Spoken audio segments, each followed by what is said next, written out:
Welcome to the Justin Johnston Show. I'm Justin Johnston. I'm a commercial real estate agent. I've been selling and leasing commercial properties in Salt Lake and Utah County for the past 28 years. And it's in these 28 years that make me want to keep doing it is all the real estate and the people behind the real estate, really, right? It's the people that I get to meet as we drive up and down I-15 is my reference point for this valley. Every property you look off and see, there's somebody managing that property. Somebody's taking care of it, or in some cases they're not. It's dilapidated. Maybe it's at the point that it needs to have new life brought into it. But of course, it's those people behind it. We're recording today in a building that was built in around the turn of the century, 1902 is what I've been told. Somebody wanted to preserve this building. They wanted to keep it. They want to keep that heritage. And it's those people. Some people want to knock it down, but now it's on the historic registry. And so we get all the people behind all of these pieces of real estate, and that's what's intriguing to me. Now today, through my real estate efforts and meeting, I'd met Heidi Toro. She had a project. We did some leasing for them and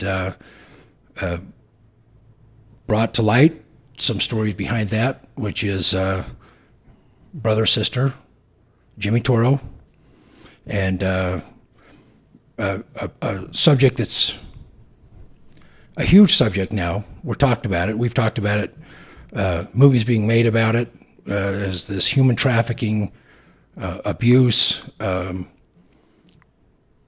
Today what we're going to talk about is, I think, that element of predator and prey, and in the situation I think that we're all referring to is the children are being preyed upon. And I think in ways that now, more than ever, or more sophisticated ways, and people can hide or they can cloak. And as a father, as a grandfather, I don't know how to combat this. So I feel like we're taking on maybe a different subject than we have in the past, but I'd love to have more of this discussion with anybody we can get this information out to. And so, Heidi, Jimmy, before we say that, there's you guys know a little bit about the trauma, how this process works. You've developed a nonprofit, a foundation to help people understand that, help identify how these things can happen, and that there is a life beyond that. Now, that is where we'd like to end, I guess, with this, but where do we start now? What do we have this discussion go from? I know when we were off air talking about that, the idea was to keep it on the, I hate to use the term victim, but the children that are preyed upon. And yeah, we could start with the predators. Yeah. Why they do what they do, how they do what they do. If you want to start there. Sure. Okay. Why would somebody, there's pleasure that comes from this, and it's a pleasure that is, we all have, sometimes we think about and I don't mean to minimalize this, but we have indulgent pleasures we all like, right? And sometimes it might be, we just veg out. When nobody else is around, we'll just watch a whole series of movies, and we know it's not good for us, right? We'll binge watch, I think is what they call it on Netflix, whatever. That's an extreme opposite. It still can have its harms. It could have, things like that. We're talking about something, people are getting pleasure from something. It's evil. You said that. All right. So someone interviewed some pedophiles in prison, and one pedophile said that a child to me is no different than a ham sandwich. A ham sandwich is an object that satisfies my need for hunger, and a child is an object that satisfies my need to dominate sexually. That's how they look at these kids. There's no emotion, nothing like that. Another predator said he was addicted to cocaine, hardcore addiction. He said, my addiction to little children was worse than cocaine. And another predator said, I was a father, a brother, a son, and uncle. And nobody knew that I wanted to sexually abuse little 6-year-old girls. Nobody knew. But he was doing it. Oh, yeah. Yeah. They love what they do. They're addicted to what they do. And by and large, as far as I can tell, they never change. I mean, people get addicted to alcohol and they can, recover and become good people, occasionally. It's not the case with these types of predators, by and large. So that's who we're dealing with. They wake up every day, many of them wake up every day, plotting how to steal your child. And you won't know it. They do it online. They do it by casing malls. The predators go where the kids go. So you could be a good person and you could say, when I was young, I was an orphan. And so now that I'm older, I'm going to start an orphanage to help kids, right? And you do that. And you may hire somebody in your nonprofit or wherever you're doing because you need help to help the orphanage. And you may hire somebody who's a pedophile and you may not know it. Because these pedophiles, they go to where the kids are. So you find them in orphanages, you find them in religions where they're around you. You find them as coaches in schools, teachers, principals. You find them as priests and stuff, Just think, where are the kids? Where are the kids congregating? Where are they? That's where they go. They're clever. And they want your child. Yeah, that's, well, I've had a lot of thoughts about this since we had the discussion of having you on. Right? Sure. So in the last little bit, I thought one of the things that stood out to me, which is along the same lines of what you're saying here now, right, is that if there's a time that we need leaders that take an interest in kids, right? I did a show on mentoring. Yeah. My entire career has been benefited because I found a couple guys that were in their 60s, and they were willing to take a 25-year-old kid and say, you know what? Do it this way, do it that way, right? I mean, I'd come back with a win, and they'd say, you're riding high right now, but guess what? You're just unemployed. You just closed that. You got, what I mean? It was a father figure, and I had a father figure. I had a good father, and so that's what helps make a good society, right? I mean, if you have this. So I thought about this, and it was before we had this discussion. Obviously, you said that it's like they're putting themselves in a position to be that. They are. I have a friend who lives in Fort Worth. He's about my age. When he was younger, he was in a family where there was a single mom, and the Boy Scouts of America came around and knocked on the door, and they were looking for boys who lived in homes with single moms, no fathers. And they enticed them to come into the Boy Scouts in that particular troop or whatever they're called. And all the leaders in that particular troop were pedophiles. And they were in league with several police officers who were also pedophiles. And he got caught up into that, and he got abused and all kinds of, they're clever people. And so they were going to where the boys were. And the mom thought, Boy Scouts, this is great, a father figure and whatnot. And he's had a tough life. He got all kinds of abuse from that. They're clever, and they go where the kids are. And they're not monsters like you think. They're shop owners, they're doctors, they're dentists, they're lawyers, they're mayors. They're the people in your community.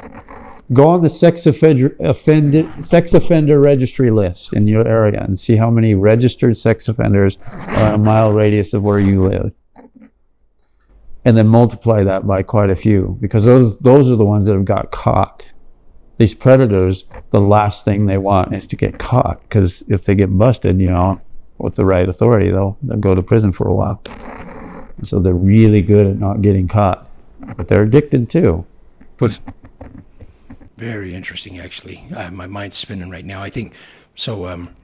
So another thing to carry that forward, right, is those are the predators. They want to abuse children, and they love it, right? Well, you have another side of it. Think of like a brothel. If a brothel owner owns a business with some real estate, and the product is typically girls, and the typically men pay the brothel owner to come in and have sex with the girls. That's been going on for time and eternity, right? Yep, exactly. So in that situation, you have a business owner who's making money by exploiting girls, and you have the customers, the men. The same thing exists with little kids. The same thing exists. They're more undercover because they have to be. And so the predators often, some of the predators are not the ones who are the pedophiles. Some are the business owners. And they're going out and kidnapping kids to bring them into their child brothel, if you want to call it that. And their customers are the pedophiles who will pay to have sex with these little ones, 2-year-olds, worse than that. They do the worst things. And so there's a business aspect to this. And so many of the human trafficking word is exactly that. It's a business of trafficking kids in this underground organization to feed the pedophiles, the customers. So there's two sides of that going on by adults who want your kids. And if I'm, so let me project a little bit of that, right? So you actually just brought up something that I had not thought about before, but as I'm sitting here thinking, I'm thinking business in terms of business. Sure, it's a business. Right? I understand business. I see how people put things together. It's like, it's a commodity. Successful business people have a network. Right? They do. Elon Musk. Yeah. Does not manufacture all that stuff, but he's been able to put that network, right? Sure. The tires, all the things that make that final product go out the door. Like a takes a very subcontractor sophisticated network network of people that are organized. And you point that out that it's not. So why would somebody go and pay? Right. So let me ask you a question here. It's not that same person that would go pay. They're the pedophile. They want the child. They're the sex addicts, pedophiles. They are all. You can also categorize them as the ultimate cowards. They prey on the weakest, right? So a typical example of a strong man who beats his wife because she's defenseless physically. Yeah. That's cowardly. Yeah. These men abuse these little ones. Ultimate form of coward. They're the worst cowards. They have a desire to be dominant and to have control. They're addicted to that. Well, they can't control other men who are at their level, and they prey on the little ones. So they're the ultimate cowards, these customers. They have to appease everybody. They do. The whole community so that they can get to that. And the people who run the business understand all this because that's their customer. You gotta know your customer if you're running a business, right? And so they know that. They know that that we have to bring a menu of these types of kids to satisfy our customers who are paying us. So they go out and find them. They steal them, they kidnap them, they do all kinds of things to. And I've heard the cartel, all sorts of people are involved in that. Sure, because it's something, it's a child something. If I sell you dope, it's a commodity. You're going to smoke up that dope and it's gone, right? You got to get more. The kid they can use and well, abuse. These kids, and there's more to it. So if you're bad and you steal a little child, especially a girl, that girl can literally be raped hundreds of times every week. Literally. Every time that child is raped, money, money, money, money. They don't want to lose that cash cow. So they'll keep that girl until she's just completely ruined. And they'll drug these girls up so they can, mentally get through it. They're all drugged. And and there's another commodity side of it in the hardcore rings, and that is when a child is abused too far, they'll kill it and they'll harvest their organs. And that's a whole other black market of money. These people are the worst. They don't care one bit about your child other than it's a way to make money. And it's pure evil. When you get down to what evil would be, representation, doesn't matter what your religion or it's the worst. It's the worst. It's the ultimate in cowardice. The ultimate coward preying on the ultimate weak little child for money and pleasure. Well, I was going to ask it a couple different ways. Is this something that we can? I was feeling positive that, hey, if we identify these things, we're never going to get rid of this. We're never At this going to point, get rid of it, but we can make dents, and we can make our waves, and we can do what we can do. We can educate communities. We can try to get legislation. Unfortunately, many of the legislative laws are lax on child predators, and they shouldn't be, but they are. And you have a movement amongst the predators, the pedophiles. You know, they're trying to change. They're trying to rebrand. They want to call themselves MAPS, MAPS, instead of pedophiles. What is it? Minor attracted persons. Okay. MAPS. I've heard that. Yeah. Yeah.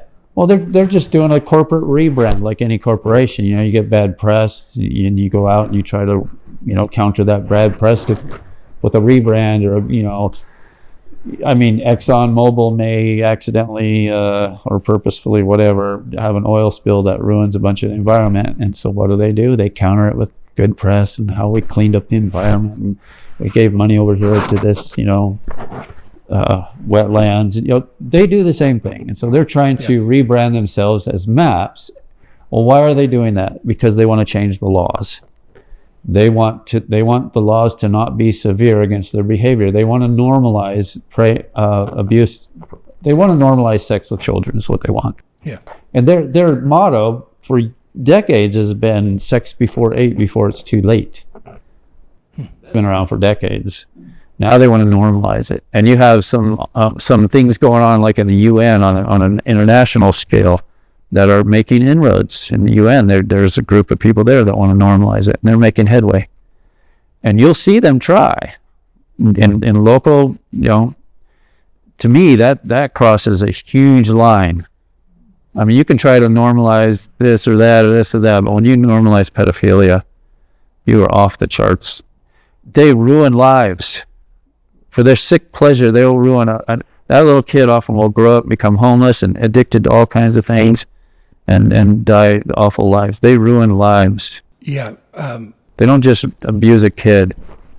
So at the time that we're filming this right now, it's right after this list that's being released on the Epstein Island, the Lolita Express, and I at first was anticipating, okay, well, let's see. What I'm now come to believe with this list that's being released is it's just a mixture of people. Anybody that kind of knew Epstein, right? And so it's very confusing, right? The whole orchestration of this is, I thought, lots of people are talking about it. It's on a lot of podcasts. I hear this child attraction, you know, I mean, there's a lot of discussion on this, right? There is. So there's a lot of discussion, and it's mostly from the people I hear that are enraged with it. It's like, what the hell's going on?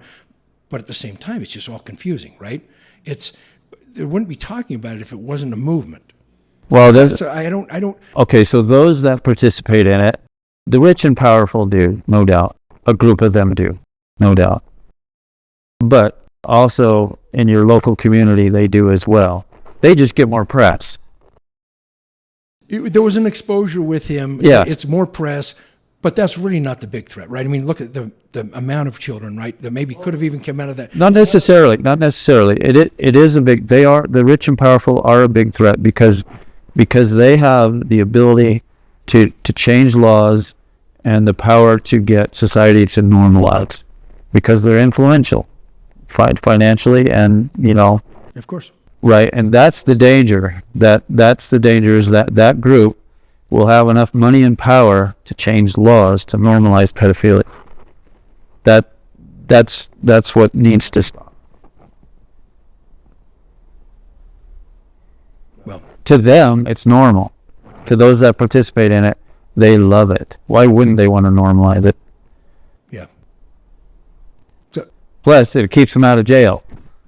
Yeah, if they do get caught, right? They're doing it for their own. Do what they Once again, they're doing it for their own selfish gain. They don't care about anybody else. It's easy to see that, right? But then it's how do you get? I mean to see it, right? I mean, especially if you compare it to an Exxon or how businesses cover up their things. It's like, you know, hey, so I'm an advocate. No, I could say without getting in any politics. The older I get, the more I'm like, hey, I think I'm libertarian because I don't like to be able to tell people. Right? I don't like people telling me exactly what I need to do or how I need to say things, right? Sure. I'm thinking in terms of living my life with God in it, right? The way that I perceive and my... Sure. the way that I would like to see the world operate, right? And I know I can't change that, so I just have to do it with myself, right? So that's, I think majority of people think that way and want to live that way, but then there's this other part, it's like whenever you bring in like, socialism, communism, or, in the country, it brings all these things, right? Sure. That's on a whole different level, right? Of how they can get to where they're eliminating and executing millions of people, right? We've seen this happen in at least the stories in my lifetime, our lifetimes. Sure. Don't have to go far back to Stalin and Hitler and Mao and Pol Pot, and they all done it. It is still going on, right? At different levels in different places, right? Absolutely going on. Where like there's a group that's identified, Yeah. and they're the problem, right? And we got to root them out. And then as soon as we do that, so I can see that, right? So it's politics, it's business, it's how we get things done. And I don't know. So we were talking about mentors.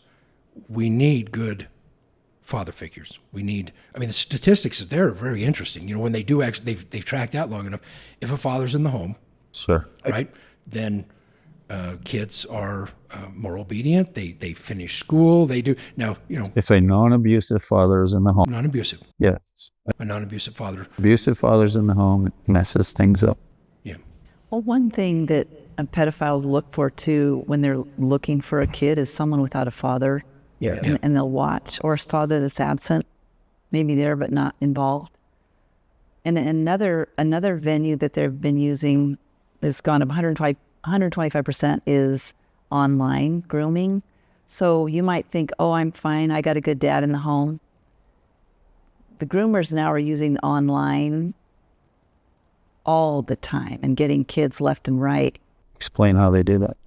They do that because how they do that is they might pose like, if you're a kid that I'm interested in, I would then pretend like I'm someone that I'm not.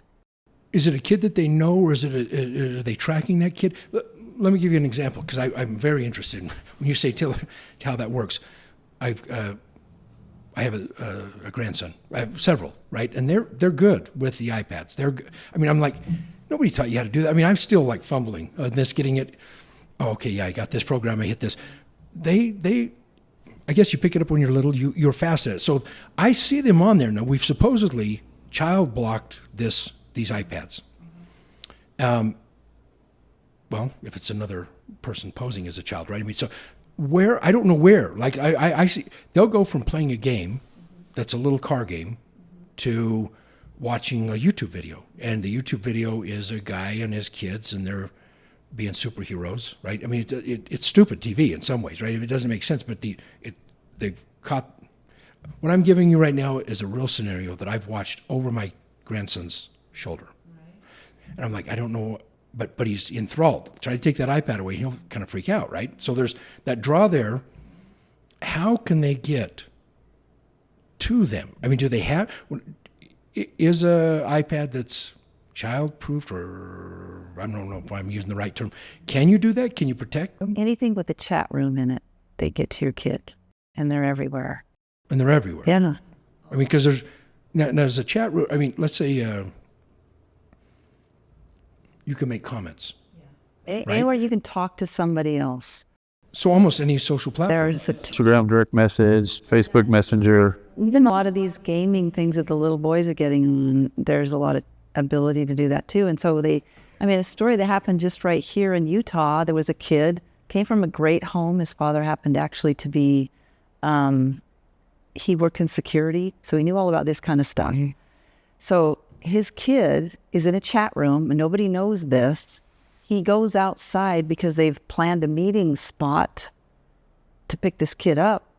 They pick him up, his phone falls out of his pocket, praise the Lord, and lands on the ground. They pick up the phone, and they were lucky they were able to track this kid, but he came from a great home. And so I was talking to a woman in the bank the other day. Her daughter's 12. They gave her a little bit of online social media time. And mom and dad were kind of like, and they were really good. We want to look at your phone. So the kid's good enough that they could hide stuff.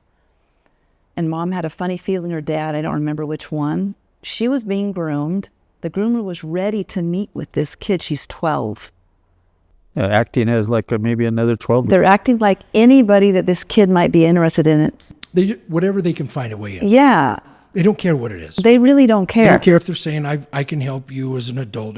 If they can be the 12-year-old girl that would They're good at lure what they them. do. They're very good. They know where you're weak, and they will work it all day long until they got you. And it doesn't always take months. So I'll give you another story. This one kid just back east not that long ago, he committed suicide, and he came from a beautiful home.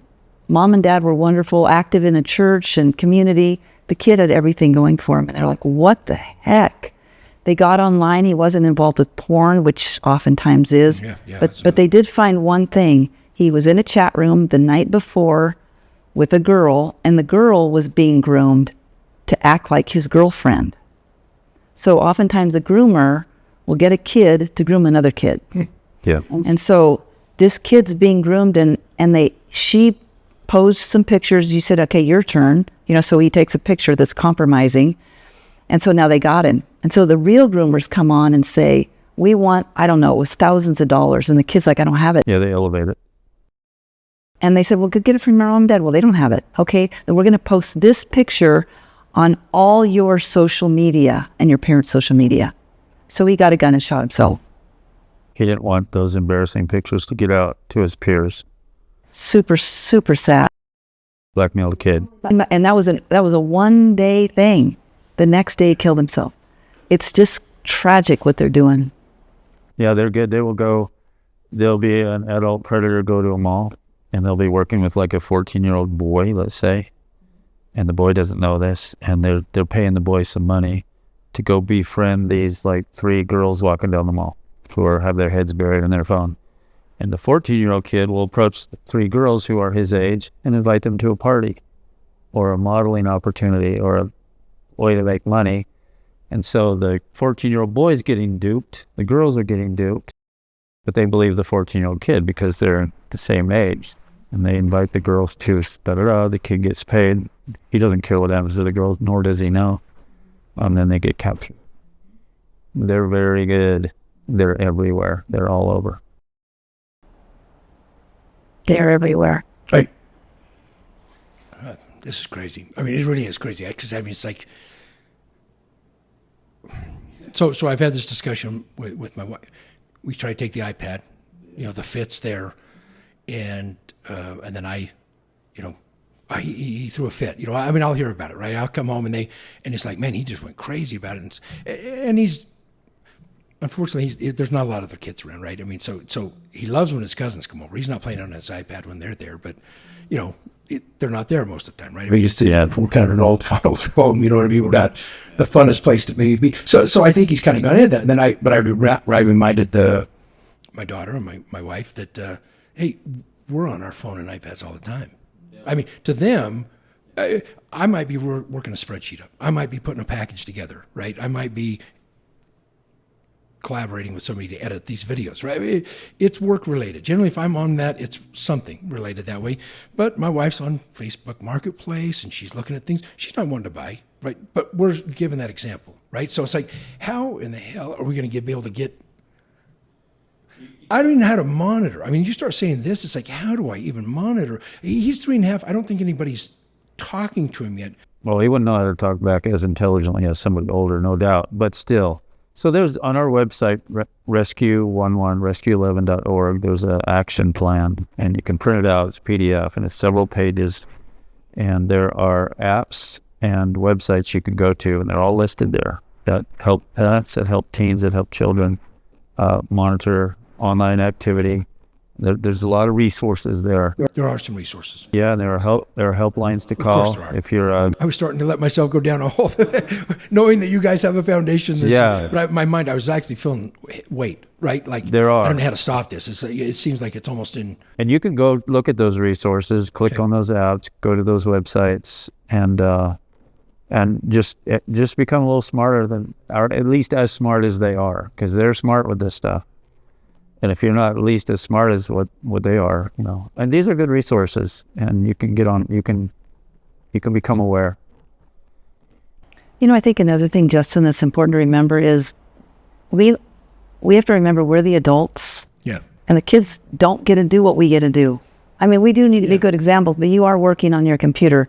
He's getting mind numbed and addicted on his iPad. Is a big difference. And so they will throw fits, Yeah. but that's not going to last forever. We got to be parents. We got to Yeah, do that, right? right. We got to be those Yeah. mentors. A mentor. Yeah. What would you rather have your kid kidnapped, or come on? Well, not just that. So forget the kidnapping thing, which is big, but they're just numbing out. They're not being creative. They're not being social. They're getting addicted. They're learning. They're seeing mind-numbing stuff. It's just not good for them. You have to say, I'm the parent. Sorry, this is not going to happen, period. And then, and give them whatever amount of time, and that's all they're, and they can throw a fit.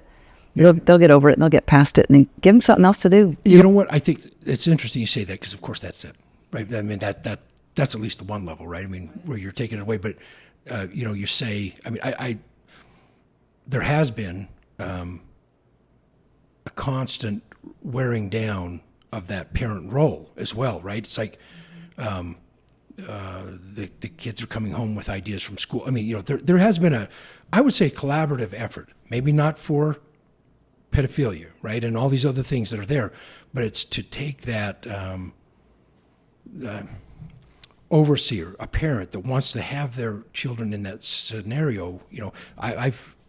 I said my dad was old school. The belt, I wasn't the only kid, that age. And I mean, a lot of people in our, it was just something that was done. My dad would say today, oh, I wish I wouldn't have done that. I wish I wouldn't have, been that physical.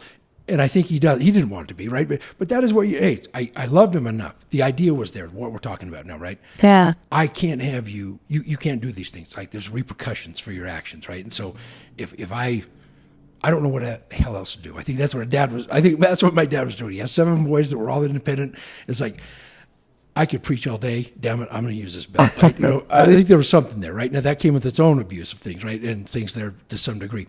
Having said that, I did believe that was the reason he was doing it, right? I mean, he was trying to keep us contributing, right, to society, and I don't know of, I don't know. I've always been a little suspicious anyway. Even as a kid, I think of adults around me. I could see how they could manipulate in other ways, not just sexually or predators. So I mean, fair enough, but I don't. From what you're telling me, I don't believe your dad had that mind of a predator. Right. No, for sure not. I would say so. This is a different thing. So I mean, and that's what I was saying is, like, as a parent, like, the point I was kind of back in years is that we are the parents. Yeah. What good is having a dad in the home if he's not going to take that iPad away? That's right. Bullshit. Get your teeth brushed and go to bed. Right. Right. And so you got the rest. So you can get up tomorrow. Right. Teach all those things, and I love you, and they know that, right? So if you're supporting all those other areas, it's the people. So we know that they prey on where there's not a dad in the home, right? That's an easy target. It's Boy Scouts coming around. What you said to me about that as well is police were involved, right? They put that network together that we talk about, that business network. Yeah, because police wouldn't report them. Mm-hmm. They let it slide. Well, they were participating. They were pedophiling too on the boys. Yes. So another thing about all this is that these predators, once they have a child, they're very good at keeping that child from talking. They scare the child, and the threats are very real. It's not uncommon for a young girl to be raped and not want to talk about it because they've convinced her that if she says anything, they're going to kill her parents. And she believes it at that young age. Well, Elizabeth Smart. Exactly. Right. I mean, she came into town. I've heard that story. She totally believed that he was going to kill her sister and her parents and do whatever. Right? They do. It's very real. There are cases where little kids are kidnapped and in public, holding the hand of the adult as they're walking away kidnapped, and they've been threatened. And there's that panic, fight or flight, freeze, those responses, and one of them is freeze, right? You get so traumatized you just freeze, and you would think, wow, they're just walking in the airport with these adults, why don't they just run away? Well, they don't. They often don't. And many good adults don't realize, why don't they just run away? Well, they're traumatized, they're frozen, and they don't. And so once the predators understand the trauma response. They understand how to traumatize a kid so that they can control that kid. And often too, another awful side of this is often within a family unit, as we 95 or not, some high 90% of abuse happens to the kid of somebody the kid knows. The kid knows who the abuser is. They know them. They're not strangers. They're a parent, they're an uncle, they're a brother, they're somebody. Almost all abuse happens that way. Well, in a family unit where there's uncles and aunts and cousins and grandparents and whatever, often, or the kids sometimes will act out or say, hey, this is happening to me. And they're often not believed. The predator has threatened them. And many adults don't want to even broach this subject because, oh, Uncle Joe wouldn't do that. Yeah, I've heard Uncle Joe would do that. But the parents won't believe it. And all right, I have a friend who's in Florida, and when she was 10, her mother got a divorce from her father, and shortly after, a new guy comes into the picture. And this new guy rapes her and abuses her for almost 2 years. And during that time, she would tell her mom what was happening, and her mom wouldn't believe her. You're like, why? Well, that's more common than you think. The adults not believing the kids. Now, granted, in some cases, some kids could make this stuff up, but generally speaking, especially the younger ones, they don't make this stuff up. And so finally, when she was 12, she got enough smarts and courage to get the police involved, and she thought, oh, finally, the police are going to come and get rid of this guy out of my life so I can have a good relationship with my mom. Well, no, they took her and put her in an orphanage, or a safe house, if you want to call it that. And I don't know what happened. Is that under the laws? Was that a standard procedure? I don't know that because it's Florida, et cetera, et cetera. So I don't know what happened after that. But that's not the point of the story. The point of saying this is that kids are not often believed by the closest people around them. And so as an adult, if you think anything or just any inclination that anything funny is going on or odd with your children, at least start by believing them. Hear them out. Because chances are if they were abused, it was somebody in the family circle or a close friend. Big chances are.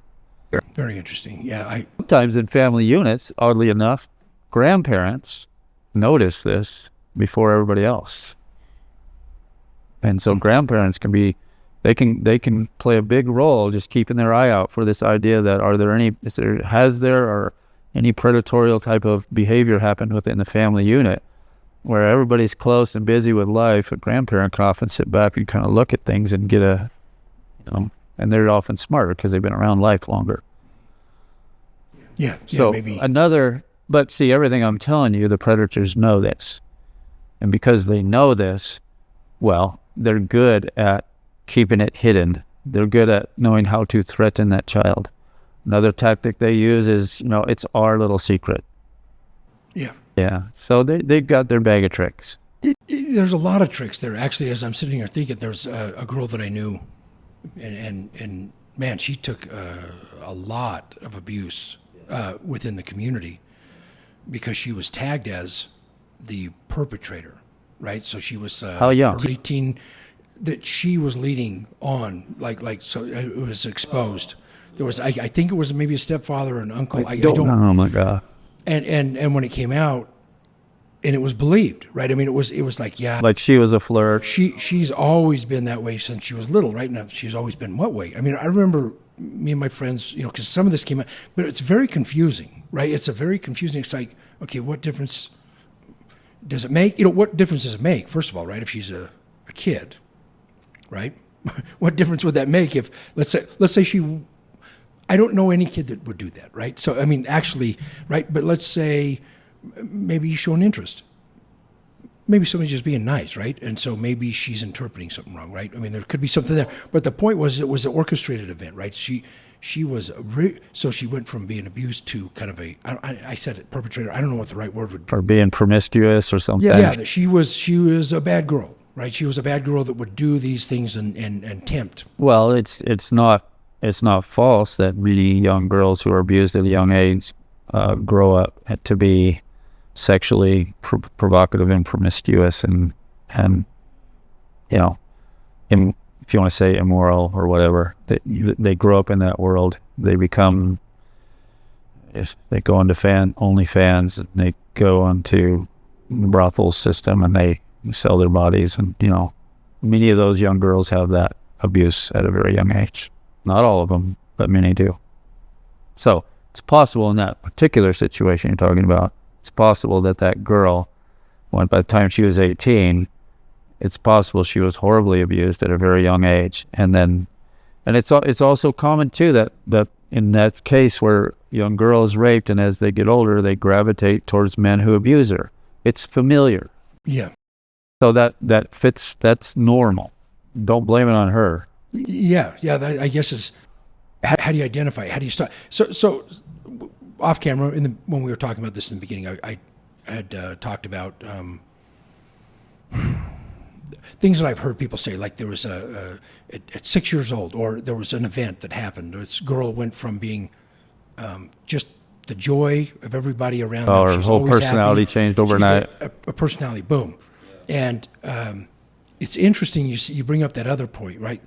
Maybe they did come out and they were shut down, right? Maybe the mom's like, I don't know what happened, and they downplay. Don't know, right? We don't know. I'm not being not heard by those that you think love you or supposed to love you is also traumatic. Protect you, No, it's also traumatic. Yeah, very traumatic, right? Speak out like I'm hurt, mom, dad, uncle, cousin, brother, sister, and nobody hears you. That's traumatic, independent of the trauma that hurt you. Not being heard by those who love you, being silenced. Those are traumas. Which it's not would seem to trauma. Be, just maybe get even worse, right? If it right? does, it has a situation that's because they're wanting to talk about it. Shut down. And now you're talking a whole other level of issues that could be. It piles up. Not all trauma. Not all trauma is blood and hitting and bruising. Being lost is traumatic. Being not heard is traumatic. Being not loved is traumatic. Being verbally abused is traumatic. And the younger the age, the worse. I'm going to ask a dumb question maybe on this, right? But it's something that's actually hit. So we are hesitant to, well, I don't want to say I'm grouping myself in there. I've heard scenarios, and I've actually been part of when I heard somebody was saying that somebody had abused them. I didn't think that person was an abuser, right? Okay. I mean, just let's say I didn't let on to that, right? Let's say I want to hear that from this girl, and they were speaking to me and my wife in confidence, right? But they were wanting to expose this. And I remember feeling that feeling, right? Like, I just don't see that, right? This person doing that, right? I could see him doing all sorts of crazy things, right? And so there's a natural, I guess what I'm saying is this kind of played out. And to be honest, I don't know. She was an adult when she said it. Okay? Yeah, But she was wanting to get something, I think, off her chest. you have to get into the age of all this. A 3-year-old girl is not going to be a perpetrator no matter what. A 2-year-old, a 1-year-old, 3, You could argue that by the time they hit teenager, they become a little smarter. They could do some acts that are not good, right? But still, if they were abused at that young age, let's say they're 18 and they're doing bad things, and you accuse them of doing bad things. Oh, you slept with this person and that person, you broke the law, you did, you preyed on a little kid. Now you're 18, right? Okay, maybe there's something there. Maybe there's, some bad behavior that they know they should do, but they're doing. That person, if they were abused at really young, there's no way you were really young. They were. Yeah. And maybe I'm going off on something here. It's something that's been I don't want to say it's not confusing to me, but I've had. I guess I'm trying to bring some light to something because I've heard people question it, right? So this has happened. Let's say a girl was abused for a period. So when you ascribe something to this girl specific to her behavior, you have to put an age to it to make sense of it. If you're saying she's a perpetrator in 18, maybe there's something. Sorry, let me back up from there because I don't want to make. She's not the perpetrator in this situation. She's not. Let's say. Was she accused of? No, what it was is that was confusing to. I'm using a real world example that I've seen play out. Is as she got older and she never said anything. I'm just trying to understand when you talk about her. I'm not trying to understand what age you're talking to her about. Because if you're talking about her behavior at 18 or 14 and 12 or 11, see what I'm saying? Yeah, this was a situation. She was 30. She was 30, but the what she came out with is she had never talked to anybody about this before. Some people had said things to her, a grandparent, actually. That's age 30? No, when she was younger. She was early teenager. Okay, see why I'm asking that? Yeah. But where I'm going with this is I wanted to, she didn't have the confidence. At age? At any age of her teenage when it was happening. She didn't have the, maybe she tried to. I don't know that part of it, right? She was not accused of being a perpetrator later. So I just want that it was a different scenario. But a lot of these things, something happened when she was an adult that triggered all sorts of these thoughts that came back. So she met this wall, right, of memories that came out. Okay, so let's talk about that. Yeah, because it's a real scenario I've heard several times. Think about this. If you're a little kid, the one thing you want more than anything is safety. Yeah. Protection, whatever word you want to use. If you don't get that as a little kid and you're being abused, if you don't get that safety, okay, so let's say little 4-year-old Susie gets raped and she has a mother who loves her, who finds out and comforts her and gives her all the love she needs.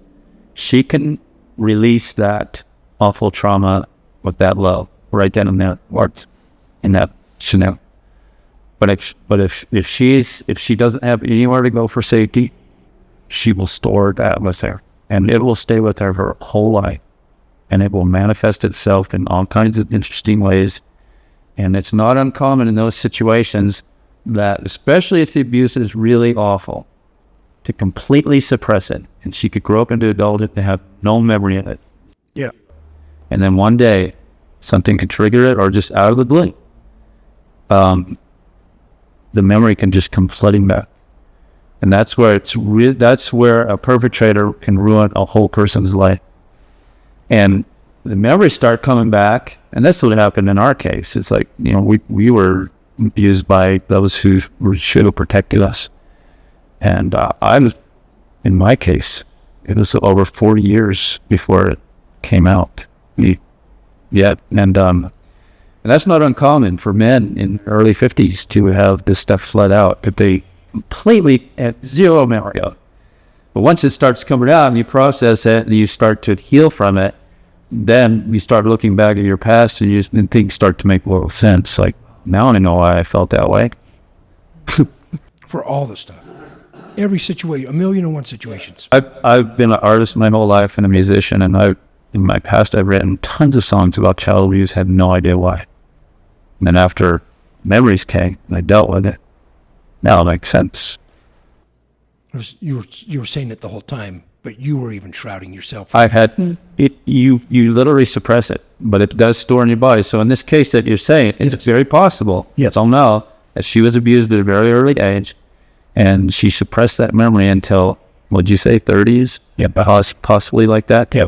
Now she can probably look back at the behaviors of her life and make sense why possibly as a teenager maybe she was rebellious or promiscuous or whatever, and she's off that's why. That is very common.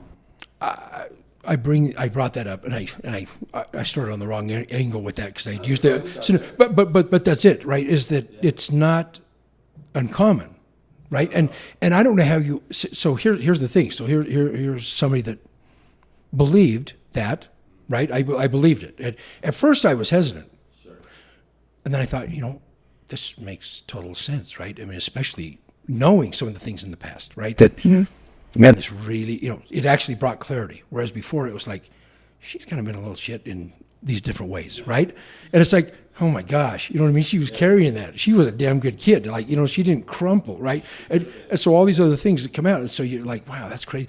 And then you hear more and more of that, right? Because it is, what other trauma, right? I mean, it's... Okay, trauma is an interesting word, right? Yeah. It's what happens to you that is traumatic, but it's also, it's a Greek derivative word that means wound. And so you carry that wound with you the whole life until you figure out how to get rid of it. And that anxiety, that depression, that stuff you feel as you're going through life, because you're carrying that wound, is like scratching. You wake up every day, just scratching the wound, and it won't heal. Every day you scratch it. That trauma is that. You are literally re-aggravating that wound every time the effects of that trauma, which often shoot adrenaline, cortisol through your body, give you that anxious anxiety feeling, that fears. That's the trauma. That's the wound you're carrying, and you got to figure out how to heal it. Which, another way of saying that is you got to figure out how to get it out of your body because it's stored in your body. It has very adverse physical effects on your body. And just the idea that stress can be bad for your health. It's true. Really bad for you. It can cause all kinds of issues with your body. All kinds of health issues from stress. Well, if you're a trauma victim, you're carrying, let's say, hardcore trauma, it's possible you can have hardcore physical. Let's talk about that a little further, right? Yeah. So you could be a little kid on a playground, a 6-year-old kid, little Susie against you on the playground, and some little bullies come up and they pull her pants down in front of all her classmates and embarrasses her to no end. She can literally carry that trauma with her whole life. I do have a lady that happened to it, and as she got into adulthood and had, and in her work, she had opportunities to speak publicly, whether it be a crowd or just like this, and she would just clam up because that embarrassment that happened in her stayed with her, and she had to get rid of that. But that level of trauma is not the hardcore level of trauma. There's a definite distinction. The young kids who get raped and tortured and abused on a really hardcore level, that's different. It causes lots more problems. It's harder to get rid of. It stays with you for longer. And so, pedophiles don't go around necessarily embarrassing little kids on playgrounds. They cause them awful trauma. Often. So that we can't, as a nonprofit and as people who care, we can't go out and try to warn people about every trauma from embarrassment to whatever. No, we're focused on the pedophiles. The hard stuff. That's the hard stuff. Absolutely. It's part of lives. It wrecks lives. Well, it's fine. And try to get past, I mean, it's so here's a quandary. Or I mean, here's a situation, right? I mean, I'm sitting here thinking about this. You got, let me ask this. Maybe this is the better. How many situations like this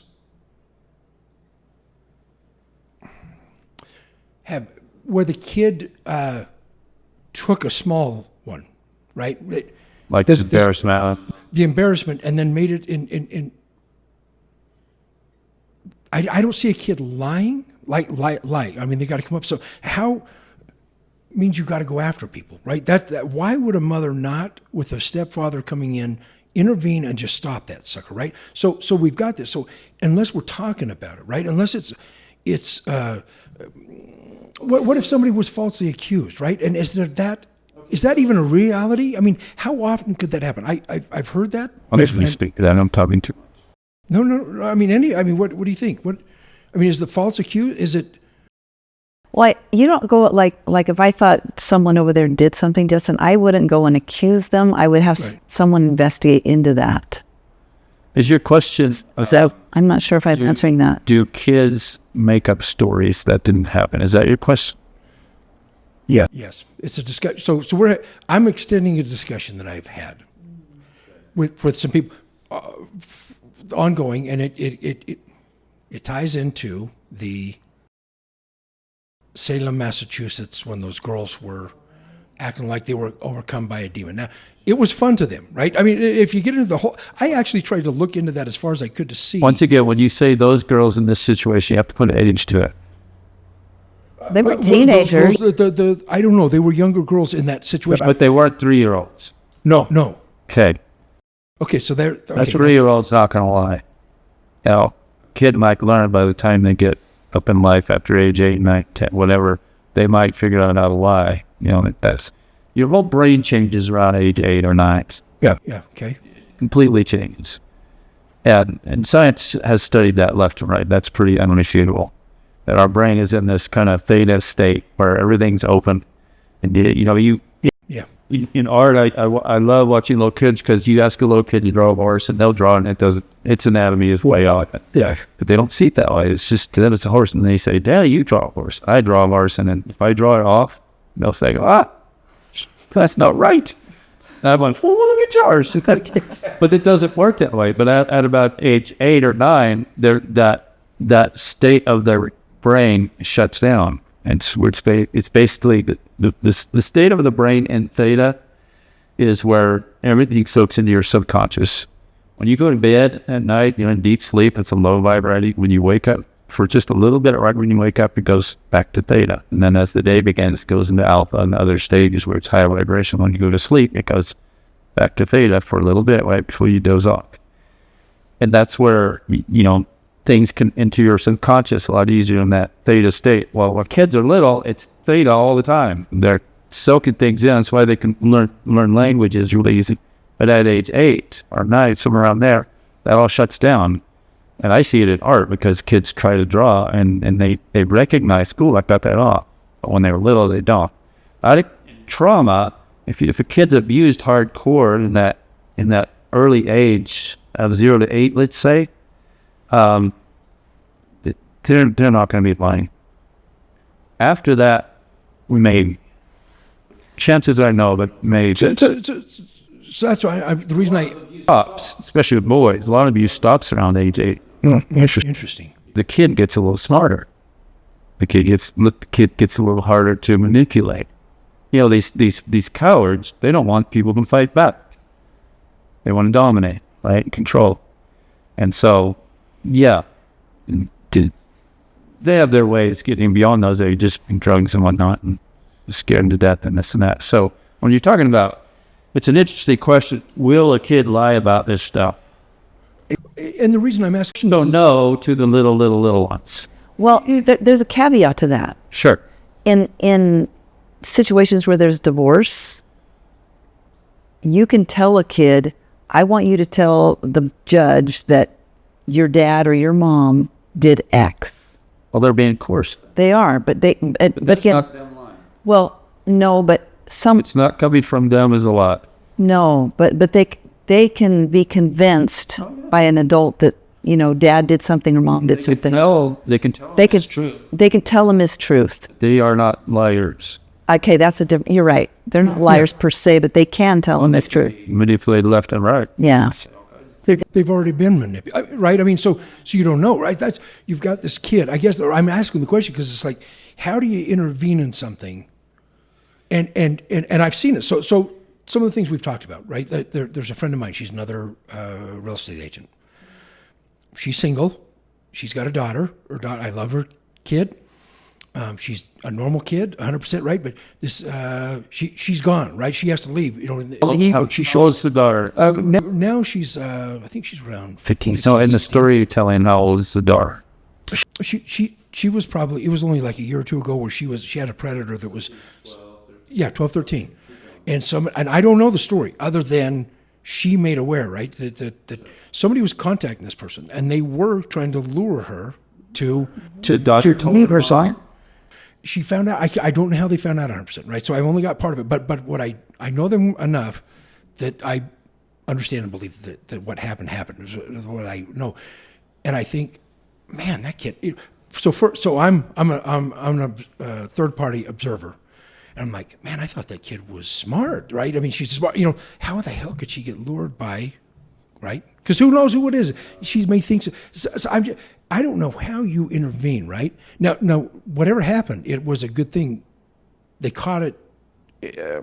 My understanding is they caught it, took the phone away. I don't know if they were able to get that other person, whatever they were doing, but they stopped something from happening. Now the girl is like, she's aware, right? She's aware, like, oh my God, there was somebody that was trying to do it. So it was a good scenario, right? That intervention that I'm talking about. And it ended up as good as you could imagine, right? I mean, because it got pretty close.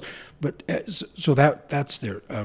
These other kids that were, like you say, if They don't want resistance. These evil people they'll take it as far as they think they can, and they start to get smarter. They ask more questions. They back off. Right, and they're coward. But the pain, the trauma is already created, especially if you're talking before. I mean, I can't imagine. So we're going back to this thing. Should we be talking about this as open as we possibly can with everything, and how do I mean what is the across the board? What's the best way to discuss this? It has to be age appropriateness. I know it's not to talk about a 3-year-old being raped to a bunch of young little kids. Yeah, I know. But to adults who make the rules, who should be the ones that fight against this, and even to teenagers, absolutely. It's a hard subject for adults to hear, and you often don't want to hear it. But if I could say anything to adults, it would be, well, when that year-and-a-half child is being raped and wants to say something to be heard, I got hurt. She doesn't have a voice. We have to be that. Mm-hmm. And when that even older girl, 8-year-old girl, is raped and has a little more voice than 1.5-year-old, she's so scared to death, and nobody will listen to her. Who's going to be her voice? We have to be. Yeah. And if we as adults do not have enough courage to be the voice of these little ones who are being suppressed and snuck and denied, what good are we? And so if you don't want to hear this hard stuff, well, too bad. You need to be aware of it, and you need to courage up and be the voice for these victims.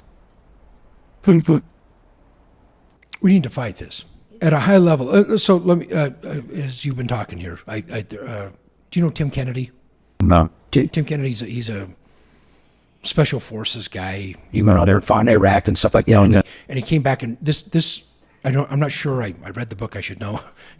He had a passion that this was something he didn't, the trafficking, right? And he took it on as a foundation, similar to what he was going to fight it. And he actually took it to where he was,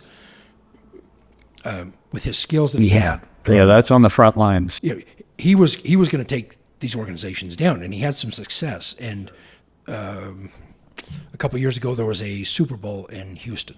There's a lot of trafficking around the Super Bowl. Okay, I found they had set this up. They had what they felt like a sting operation, or yeah. They had it ready, and they got down to where they were.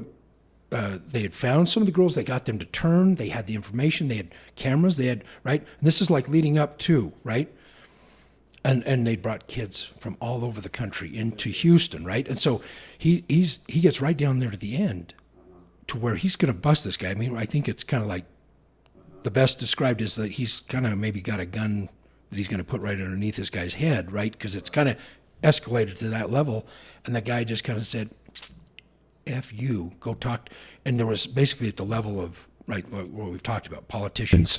Corrupt politicians. And I've thought about that, and I've pondered that so many times from hearing that, because there's not an answer, right? It's like he didn't get the answer he wanted, right? I mean, he knows he made a wave, and he can talk about it, right? So he brought a lot of yeah, but he got an answer, didn't he? He got his answer, and the answer was, you know what? Now if he does this again, he'll be smarter, and he's got to go a different angle, but to expose it, right? I mean, because you're right, that's exactly right. He thought he was following a way that was going to bust them, and it came to it was such a high level, and the thought was, well, we don't want to be tainted, right? This whole community, because the Super Bowl came here, and that was pointed out, Super Bowl. Yeah. What the hell? I've known people that go to the Super Bowl, right? They don't have tickets, but they want to be part of that whole thing, right? Now, I love football. I played football, but I lost my interest. I'm not a very good spectator, right? So I'm not a good spectator. I could go to a game, it's like, I'm yelling at people and I'm leave, right? I mean, I just don't have the patience to sit and watch other people play. It's just not my thing, right? So I'm like, you paid how much? You're going out there to pay, because the rooms are expensive, everything's expensive, but they want to be part of it. And I understand that, be part of something that's It's a big hyped event. Hyped event, and you're there, and you were there, and you saw these people. So whatever. I mean, I know not everybody, but there's something there, right? I mean, this group of people that's actually would be viewed as a strong males, right? Males are the. They know where their clients are. Yeah, you said that in the beginning. That's what it started, right? Yeah, They're going. they know where their clients are. You know, another thing with predators is they natural disasters and wars are often places they like to go because parents die and little kids are left and they snatch them up. Yeah. And the rich and powerful who have abilities to cause wars, they can't maybe cause natural disasters. They often like to cause conflicts because now a bunch of orphan kids are in the chaos of a disaster or war, they're all taken. Yeah, they are conniving of a lot of power. Yeah, makes your head spin. Well, it makes my head. I mean, my head's spinning. Right? I mean, because I've got all sorts of, and I guess where I'm going is right. Is what I thought I would kind of flush out here is how do you stop, right? And I think. Well, some people start human trafficking organizations. You know, Tim Tebow has his Tebow Foundation, Utah Operation Ground Rebel, like Tid Ballard and all that. There are plenty of others, and our approach is not that. Our approach is to educate and warn communities and people in communities so that they can fight back themselves. No parents are going to get their army gear on and go storming some brothel in Haiti. And probably, I don't know the stats on this, we're probably the biggest pool of customers in the world is the United States for these kids, right? And so that means it's happening right in our neighborhood. You as a parent, you understand all this a little better, and then you could be more aware, and you could be more vigilant. And that's one thing the predators do not want, is vigilant parents. And so that's our mission as is to educate at the local level. This is going on so the parents can be fighting against it. You know, another part of the education component, though, is we would like to go into the schools because it's boots on the ground. These kids they're the ones, it's them and their peers it's this happening to. So we'd like to also educate on that level as well so that they know what to look for. Not every kid has a good parent at home that's going to watch out for them. And so they need to be able to watch out for themselves or maybe have their peers know what to look for. And that can I could save a lot of lives. Yeah, if there's anybody listening to this podcast that is political or has a relationship with legislators here in Utah, we're putting together a program to go to the legislators to, get funding enacted and, the permission, let's say, to get an educational program like we're talking about into schools, statewide, go and deliver this, because it's schools, we need, we need the government to back it. Can't do it. Can't just go into the school and do this. Right? Yeah. And, same with the human trafficking, the people special forces guys who go and bust human trafficking, they can't just do it. They have to do it with the local police force. Yeah. I mean, he found that out. He thought like you said, he's got to get smarter. Yeah. I have to call the police if I think something's happening. Mm-hmm. So we're not the commandos. And so, but yeah, that's one of our next goals is to get this into all the schools. And as this, so I had two girls originally, right? I mean, in my first marriage that I had, they were my children, and I do consider the other four that I got along the way my children, right? And if they're going to watch this, they know that I love them. But I remember telling, and I don't, I'd heard an experience where a doctor, right? A doctor could do and touch whatever. And I remember saying to my kids, not even a doctor, right? Not a doctor will never, without mom and dad that would be there, right? If there was a situation for that. So it doesn't matter. You could be in the doctor's office. And my wife initially was like, come on, man, that's a pretty, you know what I mean? Like if they're in the doctor, I'm like, when would a doctor ever have to see, or even a naked child without us being there. And Pedophiles go where the kids are. And I think vigilance, right? Some pediatricians are pedophiles. That's where the kids are. Okay, well then I just the actual you took it a step further, which is actually the truth, right? You have to be aware that is a definite possibility, and it happens. It happens. I mean, there's a stat I read not long ago relative to schools. I forget the numbers, but teachers and principals of schools, and there was several teachers and principals in every school in America. If you did the math, not literally, but if you did the math, where pedophiles were busted in the school systems. Principals, teachers, teacher aides. They are there. May not be at your school, but chances are they are. But then you walk around like, okay, I know all the teachers. Which one is it? you know. Okay, fine. At least you're aware. It may not. They all might be good. Sure, of course. But chances are, doing the numbers, doing the math, they're there. They are. They definitely are in your community. Just go look on the National Sex Offender Registry list. In your community, they are there. These are creeps who want your children. And there's more of them, because if there's 10 in your community, there's probably 20 or 30 that haven't been caught yet. We have influential people that can create legislation. You're saying this. We started out talking about making it okay, right? Yeah. The same people. So we're combating this, and I don't know. Maybe I'm using the wrong example. We can cut that out if that's what. But for me, when they talked about, and I thought it was really interesting, the drag that drag movement that was in kindergartens, right? And it was kind of with this whole rainbow, and it's like, okay, I don't have. I mean, people have always. There have been trans. Well, there wasn't transgender when we were young, right? The same with the surgeries and stuff. But there was the people that dress up, right, or whatever. But to do that at kindergarten, right? I didn't hear of being in other grades. So that's you're talking about legislation being brought into the school to make them aware. And here we've got this thing that's quite embraced in some communities. Well, that's why we say, it's not our job it's not our calling and our nonprofit to deal with everything you just said. Yeah. But when an individual or a group crosses the line into pedophilia, that is the line where we really care. Now, sure, things lead up to that. Okay. Somebody isn't born a pedophile. Something in their life happens, who knows what, addictions, abuse, they who knows why somebody becomes a pedophile. It's not our focus, who knows why. Our focus is when the pedophiles do their activity, and those that are worse, call them serial killers if you want, because many of them are.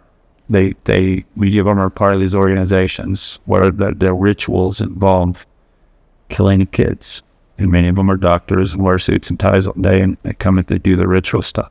That's our stories, and caught up in that. And the pedophiles, the serial killers, the ritualistic sex abusers, those are what we care about, and so we really don't weigh in on so much what leads to that. Now, if you want to. No, well, okay. So your story, you referred to that. I mean, what do you mean by that? Well, our parents mostly my dad was involved in a ring of people to the little town in California, and they would get together and they would, okay. So imagine a visual, like, it's not exactly the same, but it's very close. Imagine a visual that you've seen before, like a Ku Klux Klan group getting together and wearing all this similar robes and whatnot. And there are many groups that get together. It's a ritual. It's like a religion, right? So that's the word ritual. And they have their rituals. They have their sacrifice. It's been going on through history. Any history from the Jews and the Hebrews way back when, they would sacrifice little children to the Incas and the Mayas. It's been going on forever. It's nothing new. Well, they do it today. They do it in secret because they can't get away with it in public. And they're just average people who live in towns, and they have their little secret pact, and they know who they are, and they get together and they do these rituals. And so often at the center of these rituals is sacrificing and or abusing little kids. I don't know why. It's been that way for history. But that's what we were caught up in and we went through a lot of really awful things, hiding it. And so we've dealt with the suppression of the memory, having it come back as adults, and figuring out how to deal. And then we started this nonprofit, going out there, trying to warn and protect people, help people again. The positive, I guess. I don't know if that's where we go there. Or where were you thinking? Where were you thinking? We go to the positive. Well, okay, so healing is an interesting concept. Healing from trauma. It's interesting because so many people walk around with trauma from small levels to really hard levels. Well, harder levels are harder to heal from. It just makes sense, right? And there's a lot of confusion about healing. There are a lot of so-called experts or therapists or counselors who offer healing and in all kinds of different forms that don't work. Do you know anybody who's been seeing a therapist for 20 years? Or a long, long time. Yes. Oh, and, I would argue, I don't know their case, so I'm not going to say, but I would argue that they're not getting to the root of the trauma, and they really don't want to heal. A lot of people don't want to heal. They want to carry that with them because it becomes their identity. They talk about it with their friends. Yes, yeah. They don't want it to be. Yeah. A lot of people won't heal because to heal is too hard. It's too painful because you got to go back into the pain to heal it. And that's too painful. They would rather live with their day-to-day anxieties and challenges that the trauma behavior happens within them, that wound that's not healed. They'd rather live with that than go face it. But that mirrors life. If you want to be good at life, then find what's hard at life and go face it, right? Anything. It's the same with trauma. And so there's a lot of that. But if you are willing to figure this out and get with somebody who knows what they're talking about and literally go into that trauma, and there's ways of doing it and ways of not doing it, you can heal. If you heal it properly, imagine you are, I've told this before, you are a driver on a bus, and the adult you, and on the bus, you have a bunch of little yous, that are passengers. And each little you is an instance in time when you were abused. Whether you were age 8, before, or whatever happened. They're all, you could have thousands, or you could have hundreds, or you could just have one or two. And you got to go back to every one of those little yous and address it. Sometimes you can address a particular trauma that happened, like the same thing over and over and over and over. You can address it as a group sometimes, but still, you got to go back and address those, because every trauma that was suppressed is stored in your body. It's in your brain. The memory, the sights, the sounds, the smells, the emotions, and when you go back to address it, if you were scared as a kid and you go back there to address it, it's going to come back to you. You're going to feel the same scare. You're going to feel the adrenaline, cortisol that was rushing through your body because you were panicked off the charts. It's going to come back and do that again. And it'll affect different people different ways. Some people more physically, some more mentally. People will want to commit suicide because people will want to cover it up with drugs. We get a lot of trauma victims who are addicts, addicted to porn, alcohol, drugs, etc., overeating, whatever. But if you do it right, you can heal. You really can get that out of your body. You can get every one of those traumatic instances out of you, so it no longer triggers you. You'll still remember it. I can talk about some awful memories and not have it trigger me. I get sad because it's very sad. But so if you're triggered, think about that. If you're going throughout your daily life and something triggers you, or you get anxious, or you get depressed, or you get these yucky feelings, chances are something trauma in you is hanging around. Some wound is there that is being triggered or scratched, right? And people don't realize that all that is stored in your body. You're walking around with it all day. It doesn't just go away. Now, there's some confusion in that too, because some people claim, well, okay, I found the Lord, and the Lord heals me, all that, just washed it away. Fine. I don't know. I don't argue that one way or the other. But there's a whole new, psychedelics have been around forever. Right. But there's a whole new surge in the popularity of them in the trauma field. Yes. Taking ayahuasca. Yes. I was going to ask about that. Well, there are people who will say, I went to Peru and a shaman put me through this. I was on ayahuasca and I came out my whole life changed.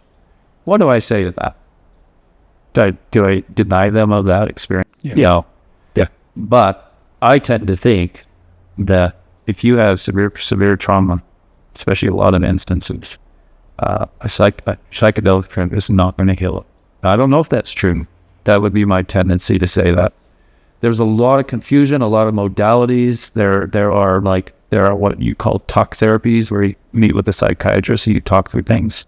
There are somatic therapy modalities, body related. That was what popular as EMDRs, eye movement. Yes. What about that? I've heard good things about that. There is. Where that derived from is that when you go back to an awful memory to try to clean it up, you want to be grounded in the present. You want to know that today I'm safe. Because if you go back to something that happened to you when you weren't safe, you literally go back and you feel unsafe. But the reality is that event was unsafe, but now you're safe. And so one psychiatrist years ago he would walk patients through the hallway as he was working with them, and he noticed that helped ground them in the present. And he figured out that it's because their eyes were looking around as they were walking down the hallway. When you're walking or driving, things are moving. Keeps you grounded in the present.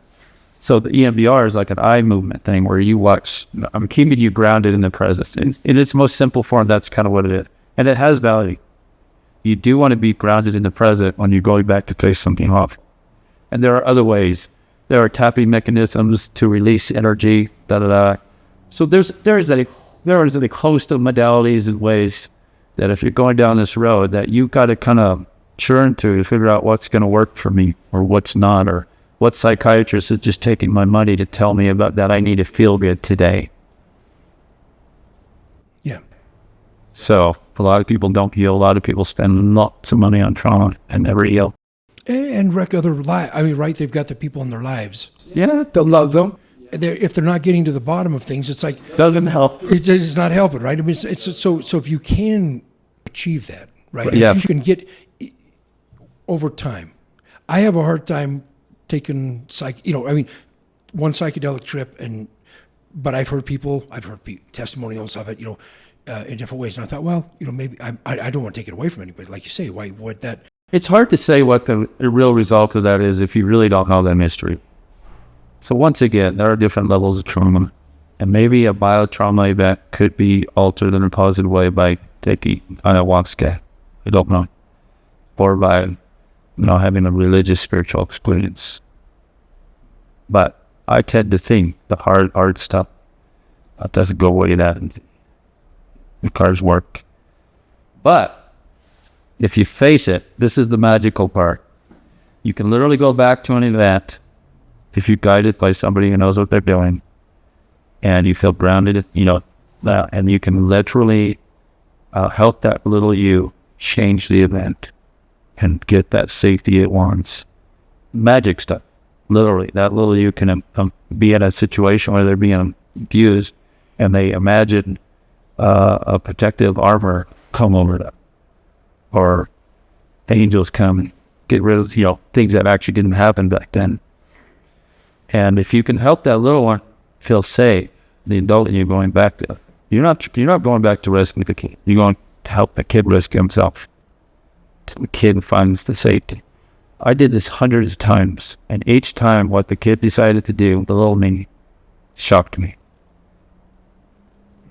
I had no idea. And each time I did that correctly, that particular trauma left me. No longer. I'd be in the midst of doing that in the most awful pain, my whole body uncontrollably shaking.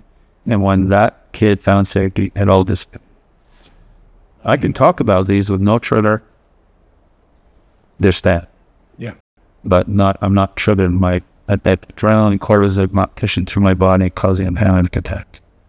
It's magical. It's remarkable. It's wonderful, but it's hard. So if people are willing to do the hard, they can get rid of it. It's awesome.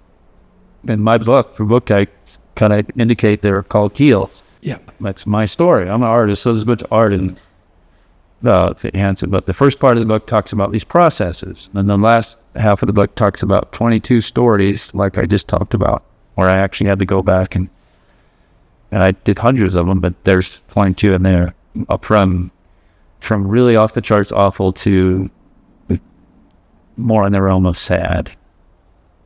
And so, in our nonprofit, RESCUE11, we are co-authoring a couple books that are more practical, that aren't necessarily my story of our story, but we're almost finished with the first one. It's just 11 truths about trauma and much of what we talked about today. And it's just really practical stuff. And when we get that done, hopefully in another few weeks, people can get that.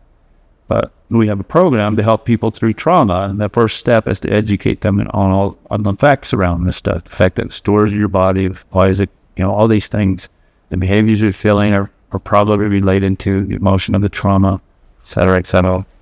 And once they're a little smarter on this and some of the modality choices and what to look for, what works, what do we hear say, et cetera, then they can come to our nonprofit if we accept them.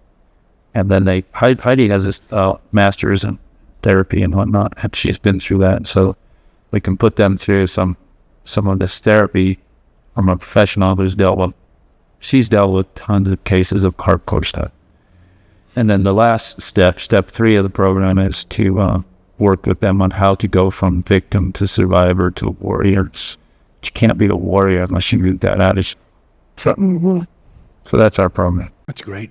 It's a good note to end. It is a great note to end on, because I think people want to have a good life. They do. We want to have it. And why the hell do we hold on to some of these things, right? It's because we don't know, right? I mean, when you do get that clarity, right? Or whatever that is, right? It's like, it's amazing how that just almost can clear, right? It can clear something, not that it's maybe 100% resolved, right? I mean, I find that with myself. It's like, why am I doing this? And I know, right? I do know myself. Okay, I gotta, I can fly off. I can have a temp. And I know that I do this, right? Because it protects, right? Everybody I'll push away or something like that. And this could be for all sorts of things, right? But it's like, hey, don't mess with me, right? I mean, I'm saying different things, right? I may be even being critical sometimes of people, right? What the hell are they doing? What do they got? These things are coming out of my mouth because I'm in that moment, right? And thank God. I mean, I can step back from it. Which means I'm going to help myself not do that. I don't want to be critical of people. That's the stuff that was for me, right? I mean, we're not talking the trauma, but it's all the same stuff, right? If it's clarity and it's like I can fix this. So you guys have this, and you're talking about a level that. See, I love people like you, right? Because for me, I'm like, okay, I don't know how to it's hard for me to fix. We all feel that way, right? To fix ourselves. How the hell can I help anybody else, right? But yet But this process could even work in let's say, more minor case. Sure. You have these behaviors in this tribe, right? And we don't have time to do it here, but just quickly, if I was to explore with you where those behaviors come from and try to attach an emotion to. Did something happen to you? You were little, and then tell me the emotion about it. What emotion were you feeling? You name the emotion. You want to name the memory. You want to go into the memory. It's not uncommon in hardcore abuse to go back to memory and not memory at all, to have memory fragments. Say that again. Not uncommon in hardcore abuse when you go back to a memory to only have memory fragments, to not remember every little detail from A to Z. That's common. Yeah. So if I guided you back to a memory to explore a behavior, then I would ask you what feeling. I'd try to go from the behavior to the feeling. Sometimes if you say, well, what feeling, people don't, it's hard. But if you see the behavior, that comes out, and then we try to explore where that may have come from, right?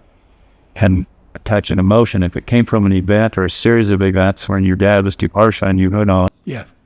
What were you feeling when that was happening to you back then? And we explore it, right? And then, did you feel safe?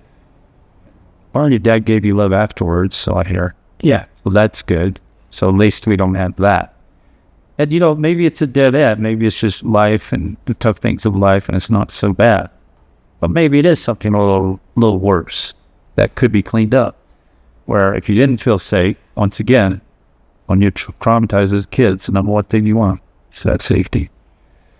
You can go back to that possibly and change the narrative, change the story, and help that little one feel safe in that moment. If you can do that successfully, changing lives. Get it out of your system. That particular anxiety, if you want to call it that, out of your system. You move forward with more power and peace. And yeah. I'm amazed with what people can do, right? I mean, when you see what you can do, and